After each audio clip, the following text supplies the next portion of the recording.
கும்பராசி நேயர்களுக்கு 2026 எப்படி இருக்கும் சார்? ஒன்று மாத்திரம் சொல்லிடுறேன் சார்.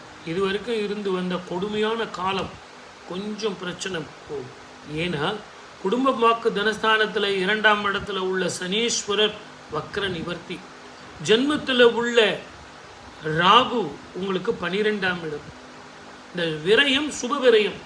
அதனால் இது வரைக்கும் நீங்கள் வெளிநாட்டில் வீசாக்கோ அல்லது நல்ல உத்தியோகத்துக்கோ சார் இடமாற்றம் சார் எங்கேயாவது ஒரு 3 மாதம் எனக்கு கொடுங்க சார், அட்லீஸ்ட் ஒரு சிங்கப்பூர் அந்த மாதிரி போகிறதுக்கு, இங்கே கூட எனக்கு ரொம்ப பிரச்சனையாக இருக்குன்னா அட்லீஸ்ட் பெங்களூர்னால் கொடுங்க சார் அப்படின்னு கேட்டுருந்தீங்கல்ல, அதெல்லாம் கிடைக்கும்.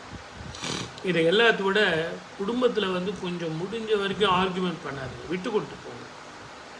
இரவு பயணத்தை தவிர்ப்பது நல்லது. நான் 2 வீலரில் 3 பேர் போகிறேன் 4 பேர் போகிறேன் அதெல்லாம் வேண்டாம். காரில் இரவு பயணம் போகிறேன் சார் நான் பெங்களூருக்கு, நீங்கள் தானே சொன்னீங்க பெங்களூரில் வேலை வாங்கன்னு, வாங்கிட்டேன் சார். சனிக்கிழமை ஞாயிற்றுக்கிழமை இருந்துட்டு ஞாயிற்றுக்கிழமை நான் நைட்டில் போகிறேன் சார், அந்த வேலையை வச்சுக்கூடாது. இரவு பயணத்தை தவிர்க்கணும். ஏன்? குடும்ப வாக்கு தனஸ்தானத்தில் சனியும் செவ்வாயும் சேரும்போது கால்லையோ தலையிலையோ அடிபடுவதற்கான வாய்ப்புகள் அதிகம். ரொம்ப நிதானமாகவும் பொறுமையாகவும் பயணம் செய்யணும். அதே மாதிரி குடும்ப வாழ்க்கையில் முடிஞ்ச வரைக்கும் விட்டு கொடுத்து போங்க. ஆர்கியூமெண்ட்டுங்கிறத விட்டுறாதீங்க. பார்ட்னர்ஷிப் அப்படின்னா பிஸ்னஸ்லேயும் சேரும். பிஸ்னஸ்லேயும் அதே மாதிரி பார்ட்னர்ஷிப்பில் முடிஞ்ச வரைக்கும் ஆர்கியூமெண்ட் பண்ணாதீங்க, விட்டு கொடுத்து போங்க. மன நிம்மதி வேண்டும். கண், தலைவலி, நரம்பு சம்மந்தமான பிரச்சனைகள் இருக்கும்.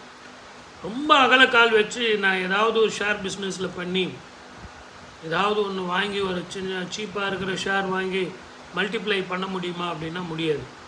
திடீர் அதிர்ஷ்டங்கள், தேவையில்லாத மனக்குழப்பத்தை வச்சுக்கிட்டு நான் என்ன தான் பண்ண முடியும், இப்படியே வாழ்க்கை போயிடுமா அப்படின்னு புலம்பாதீங்க. சில நேரங்களில் கை கட்டி உட்காரணுன்னா உட்காந்து தான் ஆகணும். குலதெய்வ வழிபாடும் பித்திருக்களுக்கு தர்ப்பணமும் முடிஞ்சால் ராமேஸ்வரம் போயிட்டு வாங்க. கும்பராசி நேயர்கள் ரொம்ப அன்பானவர்கள். எனக்கு எங்கள் குடும்பத்தில் மரியாதையை கொடுக்கல, அவங்க என்னை கூப்பிடல, இவங்க எனக்கு, அதெல்லாம் தேவையே இல்லை சார், கூப்பிட்டா பாருங்கள், கூப்பிடலன்னா ரொம்ப சந்தோஷம்னு வேலையை போய் பாருங்கள். ஏன்னா அவங்க கண்ணில் படாமல் இருக்கிறதே நல்லது. சில பேர் துஷ்டர்கள் கண்ணில் படாமல் இருந்தாலே மிக நல்லது. ஆனால் உங்களை பொறுத்த வரைக்கும் கும்பராசி நேயர்களுக்கு இது ஒரு படிப்பினை காலம்.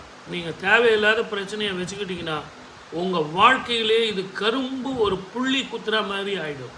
அதுவே ரொம்ப கவனமாக இருக்கணும். உங்கள் பரிகாரங்கள் என்னன்னு தெரிஞ்சு அதை போய் செஞ்சுட்டு வாங்கணும். அதே மாதிரி உடல் ஆரோக்கியத்தை கவனிக்கணும். வயிறு, கேஸ்ட்ரிக் ட்ரபிள், வயிறு பிரச்சனை இருக்கத்தான் சார் செய்யும். ஓகே, சப்ஸ்கிரைப் பண்ணுங்கள், ஷேர் பண்ணுங்கள். இப்போதைக்கு